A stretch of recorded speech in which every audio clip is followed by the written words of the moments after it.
know we're running late here, you guys. It's not in the tank if we don't start late, and it's not in the tank if we don't run late. But our main topic today that I wanted to get to is actually kind of interviewing Eann on a lot of this stuff, Gen Z and the future of conservatism. So we're looking at the political future for conservatives. Eann has a great story about how he came to be conservative and what it's like right now on college campuses.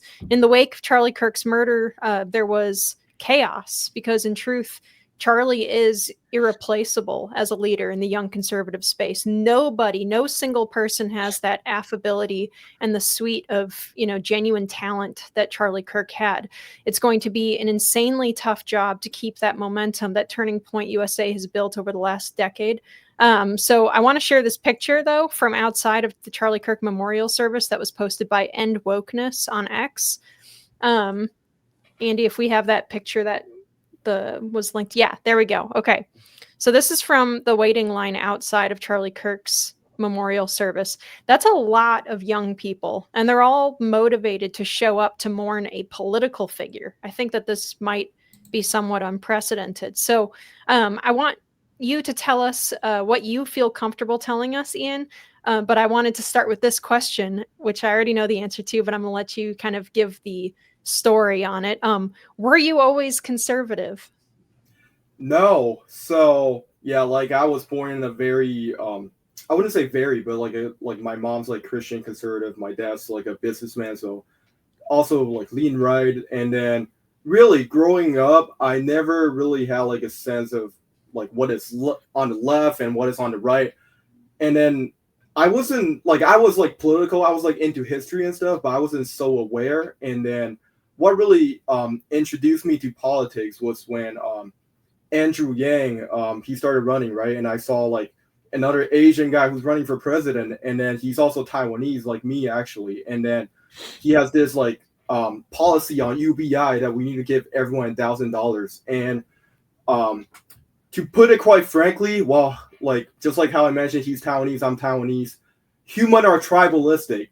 So my first instinct was like, yeah, I have to support this guy. And then, of course, when I brought up about like the UBI $1,000, my parents thought it's like ridiculous. And then, but then I was just like, yeah, it sounds ridiculous. But then, because back then I had no clue of like really the left, the right, so I was just looking at CNN and like MSNBC's and New York Times, and all of these articles are like justifying like the UBI stuff because they're saying the rich is not paying enough, and then that like the UBI like just giving out money is good, it boosts the economy, all of that crap, right?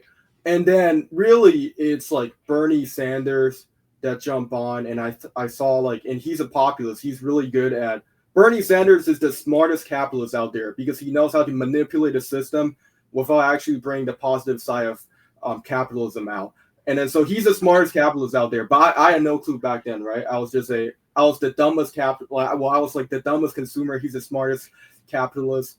And then, but what really kind of like radicalized me was when like the whole BLM thing happened, and then I was just like convinced that like America is just racist against minorities, racist against people like me. And then because I was following Bernie Sanders already, and then really the logic of the left is that like everything is evil, the system is evil, everything that needs to, the only solution to everything is that we need like a revolution, like we need that's the Marxist angle, right? Of course I'm not saying like everyone on the left is like this, but the left is heading toward that direction, especially under Bernie Sanders.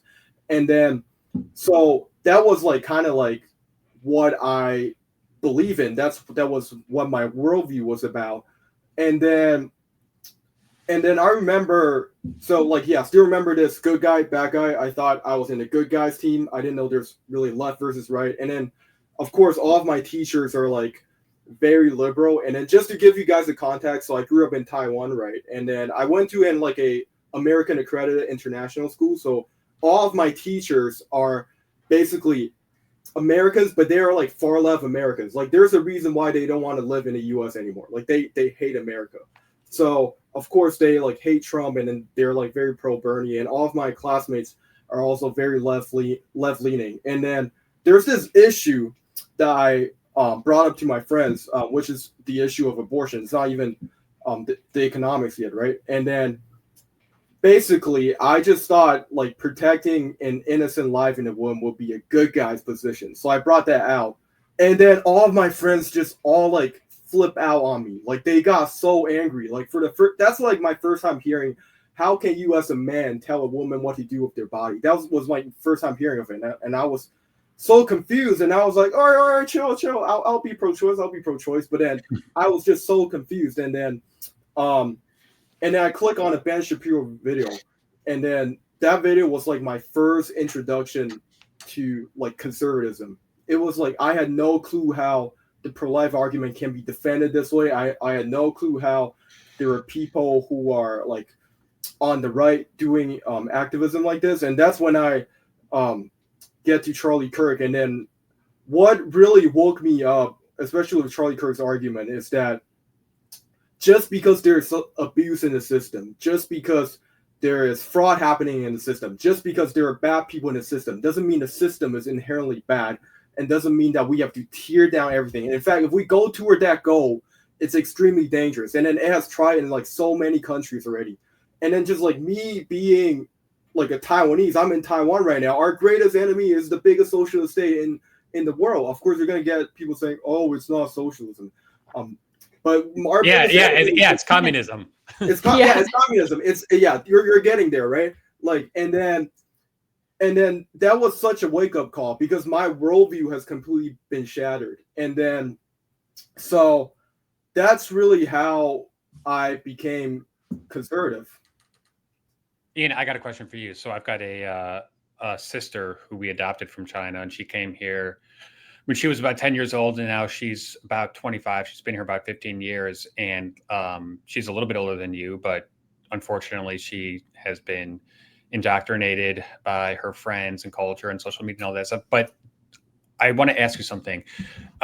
You said something about your friends saying that America's a racist place, and I don't want to put you in the spot here, but I was just wondering, have you ever personally had someone throw a racist insult at you? Because I asked my sister that, and she has not. And I do think that does go to show that your current generation really doesn't look at race. They don't care about race.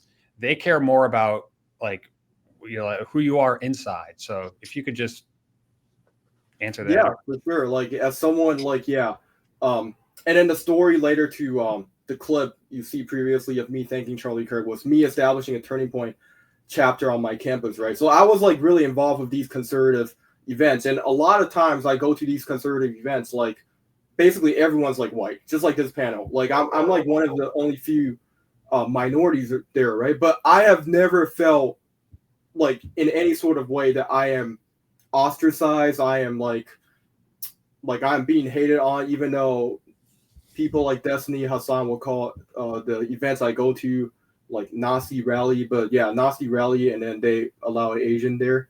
Interesting. But then like I've never felt that really. And then really the wake up call is when I see affirmative action. Like if anything, we have systemic racism in reverse, right?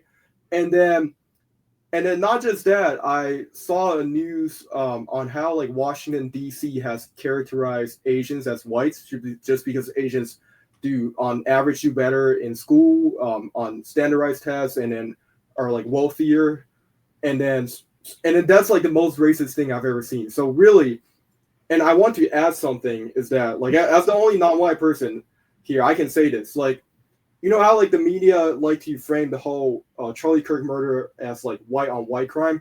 We really do have a white issue, like a white liberal issue, really. As a conservative activist on my campus, really the meanest, craziest, most racist people I've met are white liberals. Like they are telling me like, how can you as an Asian support Trump? Like they're telling me what I should believe in as a minority.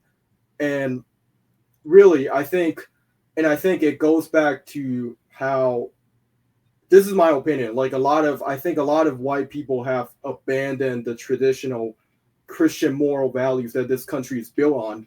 And so that is why like all the statistics show that like white liberals on average are tremendously more far left than like Latino liberals, Asian liberals, Black liberals. And no one's talking about it. And I think it's a conversation we need to start having if we want to stop having all of these like shootings and anti-conservative crimes. One of the biggest objectives of the left and under in the years that I've been alive, and especially as an adult, is identity politics. And I wonder if it's finally starting to come back to bite them, because this younger generation is by far the most diverse. And if they're not buying that crap that the left is pushing, where if you're a non-white person, then you have to be a leftist just based on your identity. I think that is really being played out, and I think that we are finally starting to see the end of that, and that is a great thing. So that all of that, how, in that case, when you're dealing with crazy people on campus and stuff. So you said that you were working on establishing a Turning Point chapter. I think you said at the University of Illinois.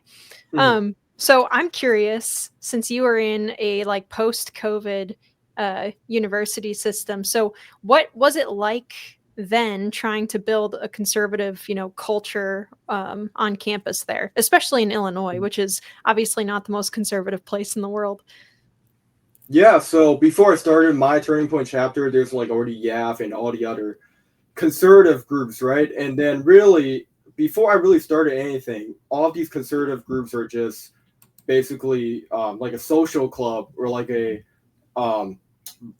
refuge for conservatives to seek out other conservatives. And then really, initially, I was really questioning, should I do this? Like, should I put myself on the front line?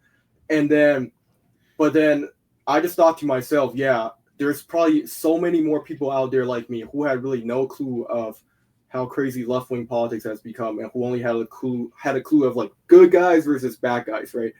And then so I decided to do it. And then really, I think I'm like quite lucky because I don't look like the typical Turning Point USA president. Like, I'm not someone like from Nebraska with a big farm and has like AR-15 at my home or something, right?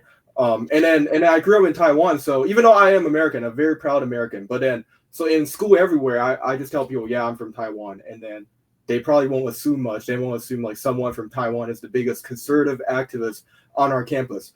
But really, I seriously need to make this prayer all the time. Every time I table on campus, I just pray that the Lord give me wisdom, and then the Lord protect me from whatever crazy that's going to happen.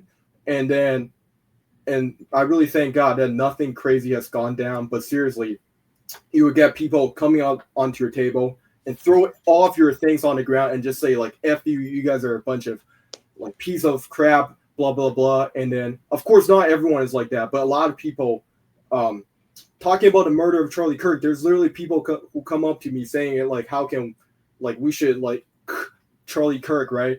And then like, yeah, but at the same time, really the biggest relief I've seen is that people coming up to me saying, thank you for doing this. Like, people coming up to me saying, yo, you're the man, like, you're doing this in Illinois, like, I'll never do this, but thank you for doing it. And when Trump won, I need to bring this up, because when Trump won, I'm a political science major, and like political science major professors are very conservative, right? And then you was like very liberal, right? And then really, when Trump won, I got an email from every professor saying, I know a lot of you are distressed, and then you guys don't need to come to class today.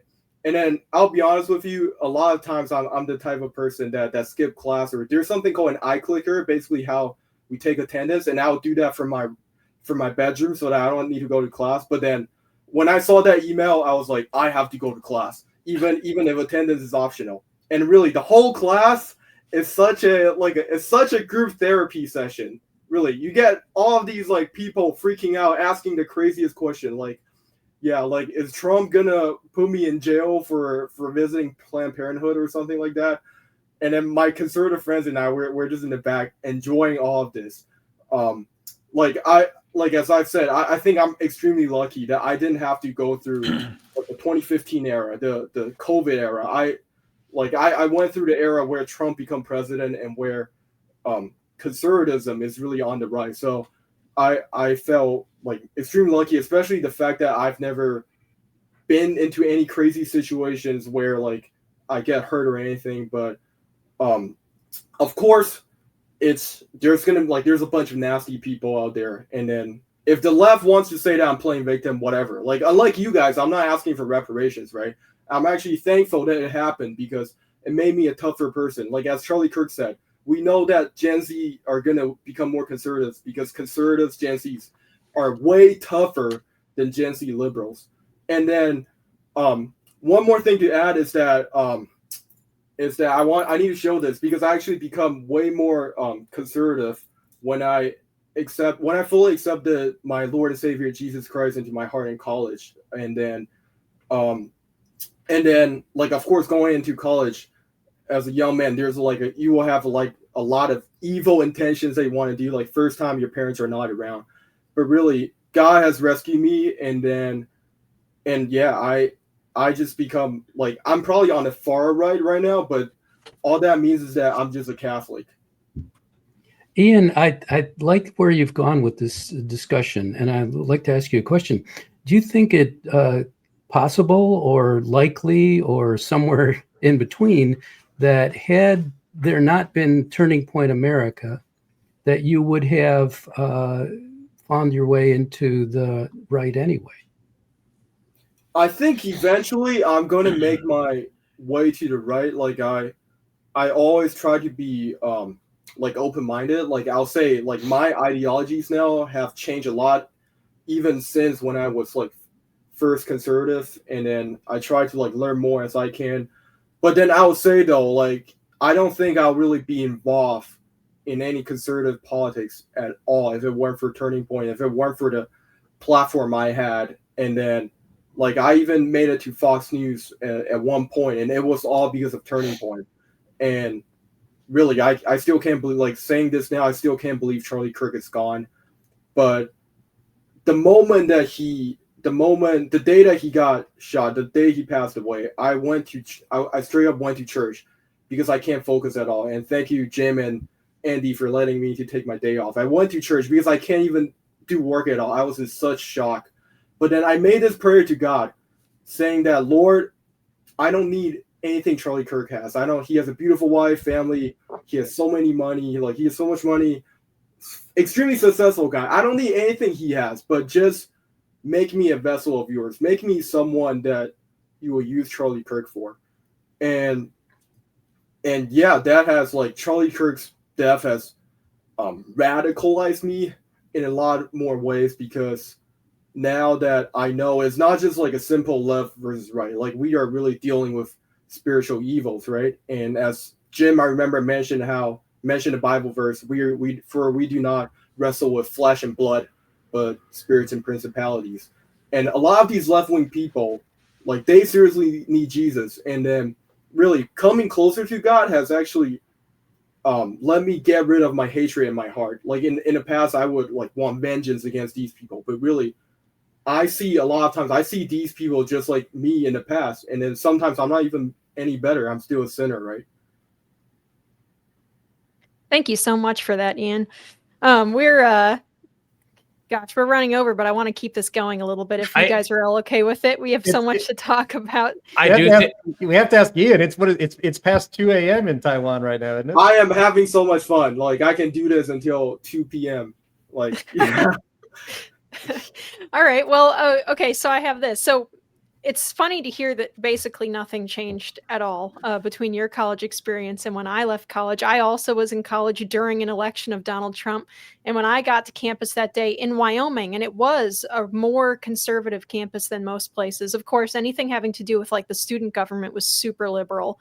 Anything having to do with most of the professors and stuff were still super liberal. But it was kind of like they were aware that they were not in comfortable territory in terms of the like town that they were in and stuff. So it usually didn't go too bad, although someone did firebomb the GOP office shortly after Trump was elected. So that was not so good. And we did have an Antifa contingent that was bussed up from Colorado. So that was an interesting little bit there. But it's interesting to hear you say that like they're tearing up signs when you're tabling, or they're like destroying your stuff and stuff, because even at Wyoming, that was the same thing.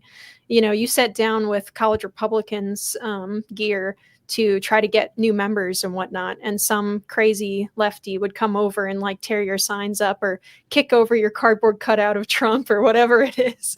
And it's always the same. But what really struck me was when Turning Point came on the scene in a big way at our school, the enthusiasm and I guess the just joy and everything that poured off of them was quite different than what you would get from college Republicans, which I was in, or Young Americans for Liberty, or any of those other organizations.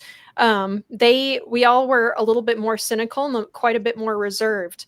But Turning Point came on the scene and kicked it up several notches instantly. They had the best marketing stuff. They had the most fun ideas. Instead of just tabling and doing like, we believe in free speech posters or whatever, they had this giant inflatable ball that everyone would write on with Sharpie marker, write whatever you want on it, to get like students engaged and just like free speech in general. They had so much fun, and it completely changed the attitude of all of the organizations on campus. It's crazy how one group really standing up and deciding like, no, we're right and we're going to have fun with it, completely changes everything. But I wanted to say that the organization and their example and everything is so inspiring, and I really hope that it's continuing. So what have you heard much from your colleagues or from your friends back in college and stuff at Turning Point? Where is it heading from here? Yeah, even though like just like Linnea, like the whole environment where like the people who are still in charge of universities are still very left-leaning. And then, of course, I think it's like very tragic that we are seeing more and more violence here. But it's also a sign because we're winning. I remember Matt Walsh had a tweet saying that like the whole transgender thing is like really collapsing, and then that's because and we need to be very careful of that, because those people, the only resort they have left is violence. And then I remember a few days later, Charlie Kirk got killed. And then, but really, if anyone who has seen the memorial of Charlie Kirk, there is nothing but like just hope in that arena. And then the reason why I keep bringing up my faith so much, I'm sorry to turn Eann Tang into EWTN or something, and not to go full Billy Graham here, but really the message of Charlie Kirk, like people will not just remember him as like another conservative, another right-wing pundit. He has done more for Christians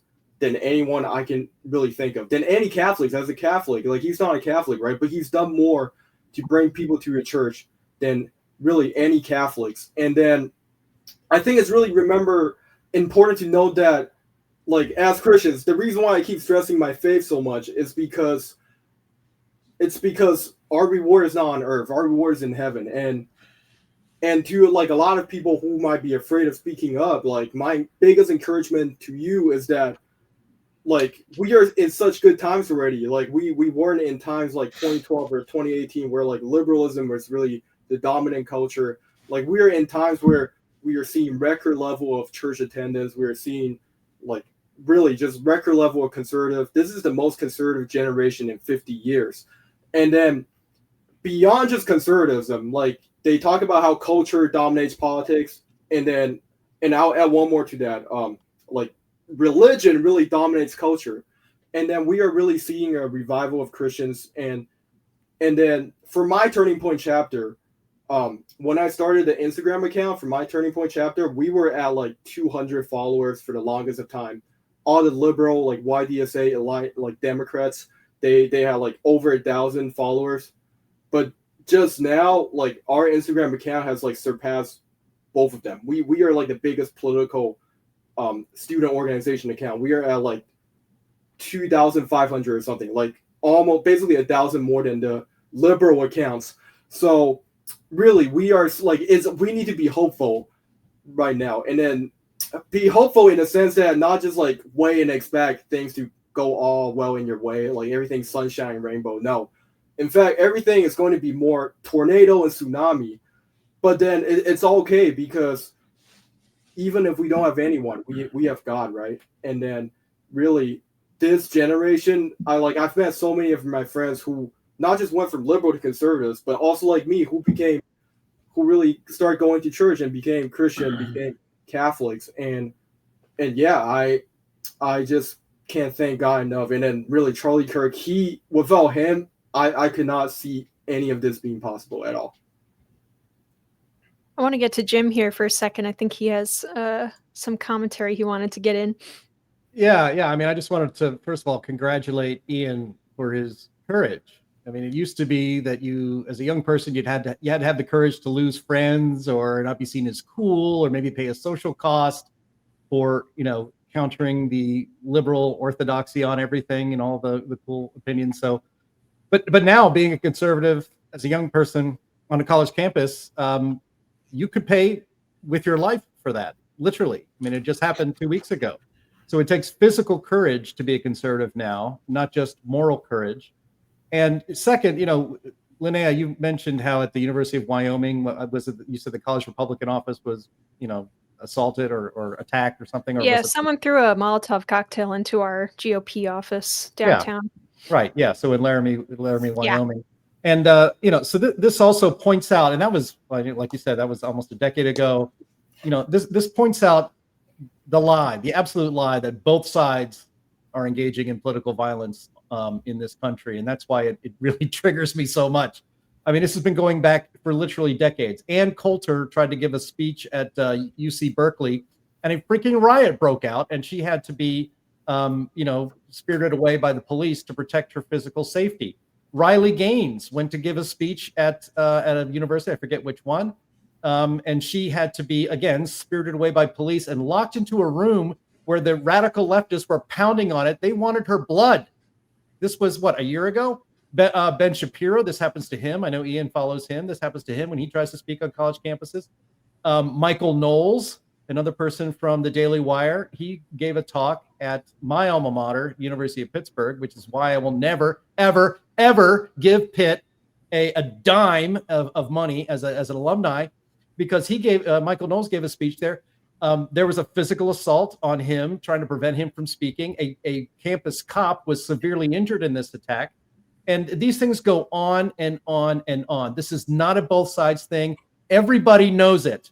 All right? Everybody knows this. And do not put up with the media and your friends or people on social media pretending otherwise. And it doesn't matter what any of these rigged bullshit studies on political violence that we see being shopped around right now.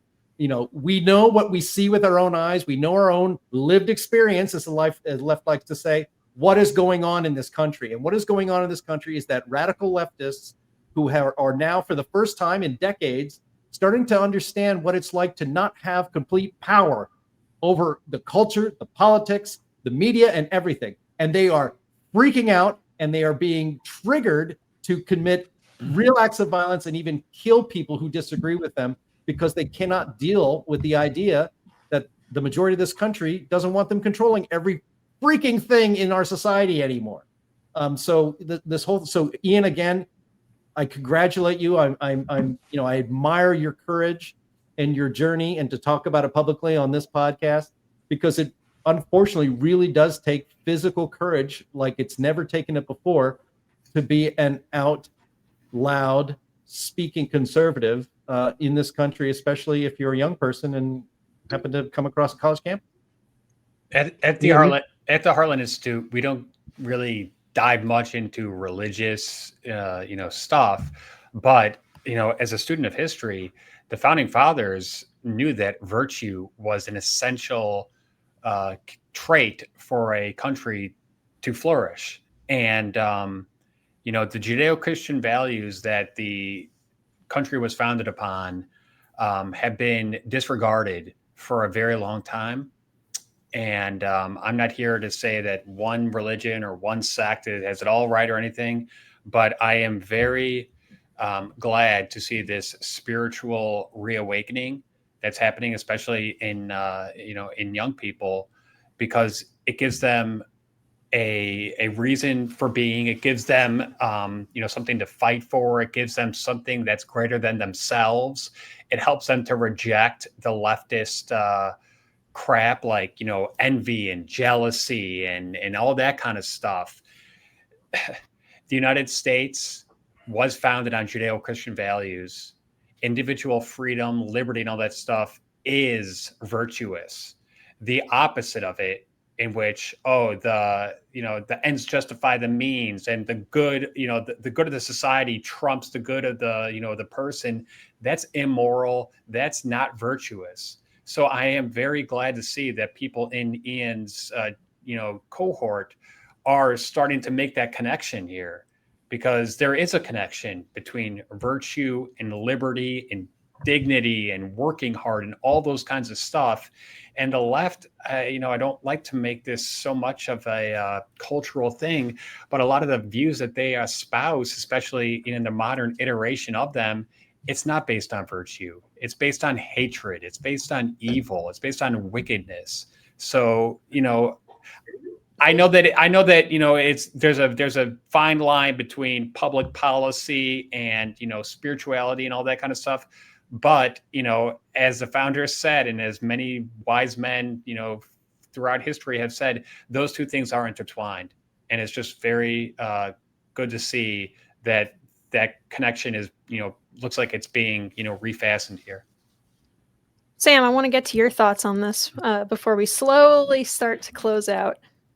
Thanks, Linnea. Some very smart commentators like James Kunstler have characterized the American left of our time, and especially the Democrat Party. And I don't want to be partisan here, but that's what they're saying. They characterize them as something of a critical conspiracy, a criminal gang, and that the whole thing is a matter of grabbing power that really in non-legitimate ways. Well, criminal gangs do things like running protection rackets and the like, and selling all kinds of horrible things like maybe pharmaceuticals that harm people and the like, injections that are not good for you. So they run these conspiracies to raise money. They run these criminal activities. And what happens, though, is that as long as you cooperate, you're safe. As long as you pay off the protection racket, you're safe. But the moment you push back, the moment you say, no, this is not happening anymore, they get violent. And I think that's the step that we've reached at this point. That certainly the left has seen that their power is going away, and that their ability to make money and get resources and get the things that they want out of life in the way that they've been doing is going away. And it's making them violent. And they're using thugs all over. They're using thugs to create anarcho-tyranny in order to cow the customers, us, the business people, the small business people, us, into giving in. And there's only one way to deal with that, and you have to fight back through the law. Yep. Eann, I want to end on you with this question. Okay, what would your number one, kind of set of advice be to other young conservatives who are probably pretty scared right now? First thing, I would say, really to seek God, because when I really, just like what I said, when I first got into it, I was also I'm not violent, just clear the air first. But of course, when you're in such a toxic environment, when you're I have 150 people that follow me, I have friends, people who will never talk to me again. My teacher, high school teacher, has blocked me on Instagram, Facebook, and then really it's really easy for you to become nihilist. It's really easy for you to become just constantly angry at everyone. And so really my advice is seek God. I'm not trying to be all Billy Graham right here, but really human beings, we are not just a mistake in the universe, right? I'm here sharing this message for a purpose. And then really our soul, we need to take care of our soul first if we want to spread out the right message. And really, I was like, the toughest thing, really, the strongest thing anyone can do is really to forgive. So when I saw Erica Kirk at the memorial saying that I forgave the shooter, like I teared up so much. And then it was like, I don't even think I'm able to do that, even though it's the right thing to do. And really, when you have God in your heart, you have a lot more courage, because just like what I said, our reward is not on earth, it's in heaven. And then, in fact, Jesus said that if they hated you because they hated me first. Like, I want to first warn all Gen Z conservatives out there that it's never going to be like fair game to us. Really, this is a fact that I've only recently accepted, that no matter how back we are, no matter like if we get Vance after Trump and then DeSantis after Vance, Tulsi after Vance, if we like have a complete, even if we have a complete dominant Republican government, I just feel like we will never like have it fair, because the world was just like ultimately against Christ, right? And then really, and also like everything before that, so like conservatism, nationalism, patriotism, like standing for life. And you will always feel like you're being unfairly treated. Like, I feel like for a while I've really resented my friends, because I feel like why are you guys always picking on me? Why are you guys always asking me, wanting to have debates with me? I just want to hang out. But then I eventually realized that like it's good that they're asking you questions, because even if they might disagree, it's going to plant a seed in their heart. And really, like, we are never going to have it fair, but it's okay. That's what it's meant to be. And then my second advice is, so first advice, seek God. Second advice is that we don't have to be like go full on like destroy the libs, like, but we need to be truthful to our beliefs. And then really, because for a lot of people, I have a lot of conservative friends, they would just say liberal stuff in class just because they are afraid. But once there's a first person that starts saying anything that's like on the conservative side, people will start really expressing their true beliefs. People won't just be saying stuff so that they can get a better grade, or saying stuff so that people around them won't hate them. And it's okay that like you do it in a more like subtle way. Like, for example, when we are discussing about taxes in one of my political philosophy class, like the common commies would talk about, the world is so unfair, we need redistribution, right? But then my approach would be like, think of taxes as like a service fee that we pay for the road, service fee we pay for the military, for the public university we go to. And that would be like my approach in trying to drive common ground. And of course, at times, if you are really pressed on your morals, then absolutely stand for your faith. And then if people will turn on you just because of what you believe is right, what you believe will make the world a better place, then they are never truly your friends. And so, my two advice: first, seek God. Second advice, never be afraid of your belief. You don't have to go full on Charlie Kirk, destroy liberal students on blah, blah, blah, but be honest, and then you're not going to regret it. Lynette, can Thank you so much. Can I make one last thing? Because Eann, Sure. Eann, he brings up many good points, and I've been in this world for a long time. Jim's been in this world much longer than me, Sam Karnick as well. But, one of the things, sorry guys, just trying to show how much wisdom you have. But one of the things that I have noticed over the years is that when you approach someone who doesn't agree with you, but you approach them with kindness and with, understanding, and you listen to them, that helps a lot. So it's just something that I've been better at over the years. And, I'm sure we all have situations where families are coming over and, someone says something, and maybe years ago where I would have really tried to, like, quote unquote, own the libs on that. I think I have moved from that position. And one of the reasons why is because of what Charlie Kirk and Erica Kirk, and how they do have that just, good attitude. And I don't wish harm upon people that I disagree with. One of my best friends from high school, we're still best friends to this day. He and I don't agree on anything, but we have conversations and we listen to each other. We do it in a thoughtful manner. I hope that becomes more the norm rather than the exception.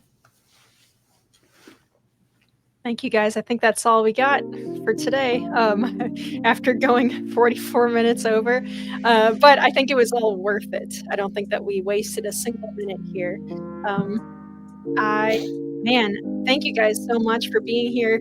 Everyone who bore with us these almost 2 hours. We are live every single week on Thursdays at noon Central on Rumble, Twitter, YouTube, Facebook. I want to go around the panel and see if anybody has anything to pitch this week. Chris, do you have anything? There is victory on Sunday. All right. Jim? Yeah, see us here, same time, same channel, maybe not quite as long for the Climate Realism Show tomorrow. Awesome. Sam? At stkarnick.substack.com and the heartland.org website. And Eann, what have you got for us? I plan on starting a YouTube channel, not just to share my political belief, but then I want to share my faith, and I want to do all sorts of things to challenge myself. And then, of course, thank you to Heartland for bringing me on. It's been an honor, really a big honor. You guys have no clue how thankful I am to be part of this institution. So go to Advisory Medal, Climate Realism Show, the Advisory Medal, right? Support Heartland, especially we are demonetized on YouTube. And yeah, it's been great to be here. And then I would love to come on and chat, share my thoughts of young people if there's ever a chance. Absolutely. We'd love to have you back again, Eann. And we did not pay him to say all that nice stuff. So for our audio listeners, please rate us well on whatever service that you are using. Leave us a review. Thank you guys so much, everybody, all of our usual panelists who are here, and everybody who stuck with us through this long show. But we will see you guys again next week.